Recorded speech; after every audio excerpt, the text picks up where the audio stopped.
There is a question almost nobody asks out loud but almost everybody thinks about. Why do some people spend their entire lives working harder and harder for money, and never quite have enough, while others seem to reach a point where money simply accumulates, whether they work or not? The common answer is luck, or inheritance, or that the system is rigged. Some of those things are true for some people, but they don't explain the full picture. Because the real difference between people who work for money and people whose money works for them is not luck. It is a fundamental difference in how they think about what money actually is. Let's start with the most important distinction that most people never learn. There are two ways to make money. You can trade your time for it, or you can own things that generate it. Almost everyone starts by trading time, a job, a salary, a wage. You show up, you work, you get paid. Stop showing up, stop getting paid. The money is entirely dependent on your presence. Economists call this earned income. Most people call it a paycheck. The second way is different. You own an asset, a business, a property, stocks, intellectual property, and that asset generates income whether you are working or sleeping or on vacation. Economists call this passive income or capital income. Most people call it something they'll think about later. Here is the critical insight.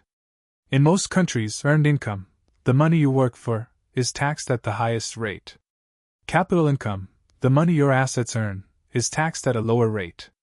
In the United States, the top marginal income tax rate on wages is currently 37%. The long-term capital gains rate on investments is 20%.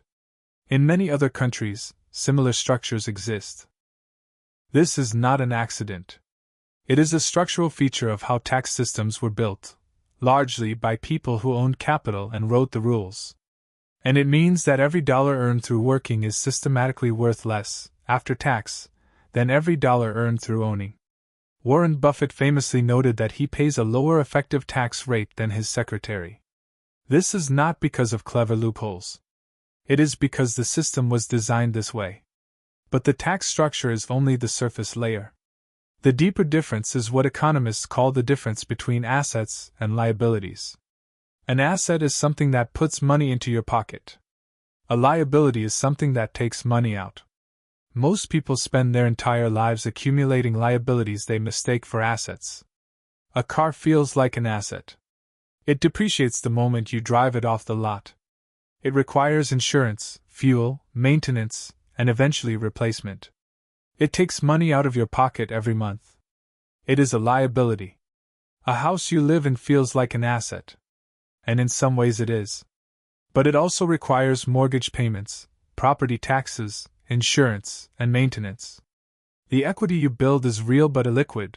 You cannot spend it without selling or borrowing. Many financial analysts argue that your primary residence is closer to a liability than a pure asset. A rental property you own generates income.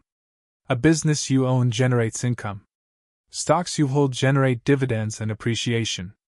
These are assets in the true sense. They work while you sleep. The wealthy do not just earn more. They systematically convert earned income into assets as fast as possible, and then live off the income those assets generate. This is the mechanism. Not magic. Not exceptional talent. A structural decision to stop trading time for money and start owning things that generate money independently. Robert Kiyosaki, in his book Rich Dad Poor Dad, described this distinction as the single most important financial concept most people never learn in school. His framing was simple: rich people acquire assets. Everyone else acquires liabilities they think are assets. The mental model is more important than the income level. You can earn a very high salary and remain financially precarious if everything you earn immediately flows into liabilities. You can earn a moderate income and build substantial wealth if you systematically direct a portion of it into assets. There is another dimension that compounds everything. Debt. Most people experience debt as a burden. A mortgage they have to pay off. A credit card balance that costs them money each month. For most people, debt is a liability that transfers wealth from them to lenders. But wealthy individuals and institutions use debt differently.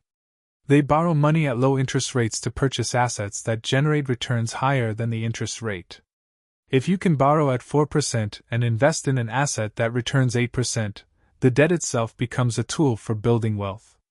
The interest you pay is less than the income the borrowed money generates. This is called leverage, using other people's money to amplify your own returns. This is why the very wealthy often have enormous debts and enormous assets simultaneously, and why reducing their debt is not always the priority. The debt is working for them. There is a third mechanism that most people overlook entirely: compounding. Albert Einstein reportedly called compound interest the eighth wonder of the world. Whether he said it or not, the mathematics are real. When you earn a return on an investment, and then earn a return on that return, and then a return on that, the growth is not linear. It is exponential. $1,000 invested at 8% annually becomes approximately $10,000 in 30 years without adding a single additional dollar. But $100,000 at the same rate becomes approximately $1 million in the same period. The wealthy understand this deeply. They make investment decisions not in terms of what an asset will return this year, but what it will return over decades. They are willing to accept lower returns now for the compounding effect later. And they start as early as possible, because time is the most powerful variable in the compounding equation. Most people think about money in terms of months. Wealthy people think about money in terms of decades. That difference in time horizon is not a personality trait. It is a consequence of not having financial pressure that forces short-term thinking, which returns us to the scarcity mindset we discussed in the poverty video. When you are financially secure enough that survival is not the immediate question, your brain is free to think in decades. When survival is the immediate question, your brain is forced to think in days. The practical implication is this: the path from one state to the other is not simply earning more money. Plenty of high earners stay financially precarious because every raise is immediately absorbed by higher spending. Economists call this lifestyle inflation. The moment income rises, spending rises to match it, leaving the underlying asset-to-liability ratio unchanged. The mechanism that actually moves people from working for money to money working for them is the deliberate decision, at every income level, to route a portion of earnings into assets before spending. Not after. Before. Pay yourself first in the form of assets, not luxuries. This is not a comfortable message. It requires delaying consumption. It requires making choices that feel like sacrifices in the short term for outcomes that arrive years or decades later.